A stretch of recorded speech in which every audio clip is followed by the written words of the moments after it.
नमस्कार दोस्तों, मैं परीक्षित मिश्रा फिर हाजिर हूँ सिरोही का एक नया मुद्दा लेकर।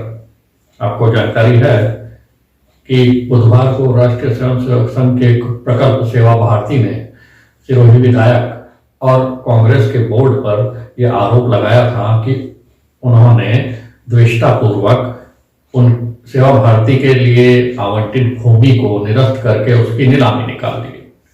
सदगुरु न्यूज ने गुरुवार को पत्रकार वार्ता के दौरान संयम लोढ़ा से इस संबंध में सेवा भारती के द्वारा लगाए हुए आरोपों के बारे में जानकारी दी। इस दौरान सिरोही विधायक संयम लोढ़ा ने अपना पक्ष रखते हुए बताया कि मूलतः उन्होंने इस प्रकरण में कुछ भी नहीं किया है। ये पूरा मामला राजस्थान हाईकोर्ट और सुप्रीम कोर्ट के आदेशों की पालना के तहत है। उन्होंने आरोप लगाया कि राष्ट्रीय स्वयंसेवक संघ के प्रकल्प सेवा भारती को भाजपा के सिरोही के पूर्व विधायक ओटाराम देवासी और सिरोही नगर परिषद में भाजपा के पूर्व सभापति ताराराम माली ने अंधेरे में रखा।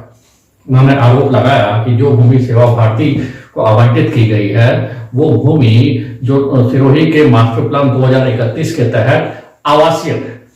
उनका कहना है कि राजस्थान हाईकोर्ट में गुलाब कोठारी बनाम राजस्थान सरकार की पिटीशन पे जो राजस्थान हाईकोर्ट ने निर्णय दिया और उस पर सुप्रीम कोर्ट ने जो निर्णय दिए उसकी अनुपालना में इस भूमि का संस्थानिक उपयोग के लिए कन्वर्जन नहीं किया जा सकता है और ऐसे में इस भूमि का कन्वर्जन भाजपा सरकार भी नहीं कर पाई थी और अब वर्तमान की कांग्रेस सरकार भी इसका कन्वर्जन नहीं कर सकती है क्योंकि सभी कानून के दायरे में बंधे हैं और सुप्रीम कोर्ट और हाई कोर्ट के आदेशों की पालना करना उनका मकसद है। उन्होंने आरोप लगाया कि सिरोही के पूर्व विधायक और सिरोही के पूर्व सभापति चाहते तो वह आरएसएस के जो प्रकल्प है सेवा भारती उसे अंधेरे में न रखते हुए कहीं और भी भूमि आवंटित कर सकते थे, लेकिन उन्होंने ऐसा नहीं किया और ऐसे में सेवा भारती को कांग्रेस सरकार के बोर्ड और स्थानीय विधायक से जवाब मांगने की बजाय भाजपा के सिरोही के पूर्व विधायक ओटाराम देवासी और सभापति ताराराम माली से जवाब मांगना चाहिए। अब आते हैं उस मुद्दे पर जिसकी चर्चा सिरोही विधायक संयम लोढ़ा ने पत्रकार वार्ता के दौरान की। गुलाब कोठारी बनाम राजस्थान सरकार, क्या है यह प्रकरण? दरअसल जिस तरह से राज्य की सरकारें शहर के मास्टर प्लान की अवहेलना करते हुए बेतरतीब निर्माण को बढ़ावा दे रही थी और उनका नियमन कर रही थी, इसे देखते हुए 7 अप्रैल 2004 को गुलाब कोठारी ने राजस्थान उच्च न्यायालय के मुख्य न्यायाधीश को एक पत्र लिखा। उसमें उन्होंने जो शहरों का बेतरतीब निर्माण हो रहा है, ग्रीन जोनों को खुर्द-बुर्द किया जा रहा है, इकोलॉजिकल जोन जो हैं उनको बर्बाद किया जा रहा है, उसको लेकर चिंता जताई और राजस्थान हाईकोर्ट के मुख्य न्यायाधीश ने उनके इस पत्र का संज्ञान लेते हुए इसे ही जनहित याचिका मान लिया। राजस्थान हाईकोर्ट के तत्कालीन मुख्य न्यायाधीश अनिल देव सिंह ने इसका प्रसंज्ञान लेते हुए सुनवाई शुरू की। करीब 14 साल ये मामला हाईकोर्ट में चला, 13 जज बदले और अंततः वो तिथि आई जब इस पे निर्णय आया। 12 जनवरी 2017 को जस्टिस संगीत लोढ़ा व अरुण बंसाली ने इस पर आदेश जारी किया। इसमें 35 दिशा निर्देश जारी किए गए। उस समय राजस्थान में भाजपा की सरकार थी। उन्हें 22 जून 2017 तक इस पर रिपोर्ट पेश करने को कहा गया।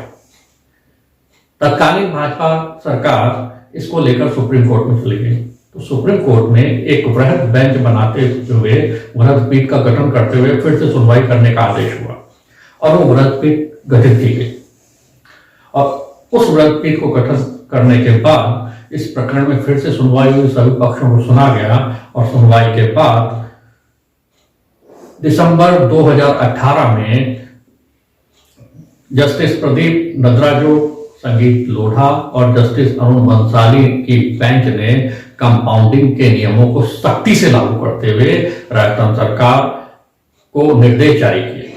करीब 257 पेज के इस फैसले के अंदर हाईकोर्ट ने जो शहरों में बेतरतीब निर्माण हो रहे हैं, जो इकोलॉजिकल जोन को तबाह किया जा रहा है, जो मास्टर प्लान में दिए हुए आरक्षित जोन है उसके विपरीत जाके काम किया जा रहा है, उसको चिंता जताई। यही नहीं, यह मामला राजस्थान की विधानसभा में भी गाहे बगाए छाता रहता है। अशोक गहलोत सरकार के दौरान कोरोना का लॉकडाउन लगने से पहले जो राजस्थान विधानसभा का सत्र चल रहा था, उसमें 13 मार्च 2020 को उपनेता प्रतिपक्ष राजेंद्र राठौर और भाजपा के विधायक अशोक लाहोटी ने भी इस निर्णय की चर्चा की। उन्होंने गुलाब कोठारी बनाम राजस्थान सरकार के इस निर्णय को शहर को बचाने का एक निर्णय करार देते हुए इसमें किए जाने वाले कुछ बदलावों को लेकर राज्य सरकार पे शंका जाहिर की। ऐसे में विधायिका और न्यायपालिका दोनों में ही यह निर्णय काफी चर्चा में। सेवा भारती जिस भूमि पर दावा कर रही है वो 2011 के मास्टर प्लान के अंदर वैकेंट लैंड में था, यानी कि खाली भूमि। 2031 के मास्टर प्लान के अंदर इसे रिहायशी भूमि में शामिल किया है। मास्टर प्लान लागू होने से पहले सिरोही नगर परिषद में इसकी आपत्तियां सुनी गई थी। इत्तेफाक से आपत्तियां लगाने वाले जितने भी व्यवसायी थे, भूमि व्यवसायी थे, उनमें अधिकतर भाजपा से जुड़े हुए थे। लेकिन यह जानते हुए कि यह भूमि सेवा भारती को अलॉट की हुई है या सेवा भारती ने इसे अपने लिए मांगा है, किसी ने भी इसे रिहायशी भूमि से बाहर निकालकर फिर से वैकेंट लैंड में डलवाने की कोशिश नहीं। और यही कारण रहा कि अब यह गुलाब कोठारी बनाम राजस्थान सरकार के निर्णय के तहत फिलहाल तो यह भूमि सेवा भारती को मिलना मुश्किल लग रही है। अगर यह भूमि उन्हें चाहिए होगी तो कानूनी और विधायिक प्रक्रियाओं से गुजरते हुए उन्हें हाई कोर्ट या सुप्रीम कोर्ट का दरवाजा खटखटाना पड़ेगा। धन्यवाद। कल सर एक सेवा भारती की प्रेस कॉन्फ्रेंस हुई थी, उनमें आरोप ये था कि उनकी जो भूमि थी उसका जो नीलामी और निरस्ती जो करवाई है वो कांग्रेस बोर्ड ने कराई है। उन्होंने प्रत्यक्ष तौर से आपको भी आरोप लगाया, तो क्या उस पर प्रतिक्रिया आपकी? आरोप लगाने का सबको अधिकार है, लेकिन मूल रूप से इस संबंध में ये धोखा ओटाराम देवासी और ताराराम माली ने इनके साथ में किया है। आप कोई भी संस्था कहीं पर भी जमीन ले सकती है, राज्य सरकार की नीति बनी हुई है, सबको अधिकार है। और मैंने भी, आप जानते हो, 50 समाजों को पहले भी दिलाई और आज भी दिला रहे हैं। लेकिन ये पता था कि मास्टर प्लान में ये भूमि आवासीय है, किसी संस्था को आवंटित नहीं की जा सकती, पर बेवकूफ बनाने के लिए इन्होंने ये प्रपोजल दिया। क्या हुआ? 5 पैसे उन्होंने भरे जमीन के, 5 पैसे भी नहीं भरे।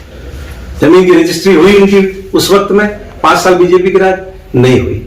इनका लैंड यूज चेंज हो नहीं सकता, सुप्रीम कोर्ट की रोक है। कई वकील भी है इस सेवा भारती में, सबको पता है ये। लेकिन ये बेवकूफ बनाने का काम उन्होंने किया है और अब वो जमीन निरस्त हो चुकी है, क्योंकि मास्टर प्लान में आवासीय है। गुलाब कोठारी की पिटिशन में सुप्रीम कोर्ट का फैसला है, ये लैंड यूज चेंज हो नहीं सकता, इनके राज भी नहीं हुआ। और ये जो बातें कह रहे हैं कि भाई गोपनीय तरीके से करने, उसको खुद बुद करना चाह रहे हैं या कोई हड़पना चाह रहा है, ऐसी कोई बात नहीं। 11 और 12 जनवरी को इसकी नीलामी अखबार में निकाला गई है। सारे सेवा भारती के मित्र उस नीलामी में भाग लेने के लिए आमंत्रित है। आप बोली लगाओ और लो, कौन मना कर रहा है? और इसके अलावा भी कोई ऐसी जमीन ये मांगेंगे, यदि जो मास्टर प्लान में संस्था के लिए है, तो बोर्ड विचार कर लेगा। अब इसका जवाब तो इनको ओटाराम एंड कंपनी से पूछना चाहिए।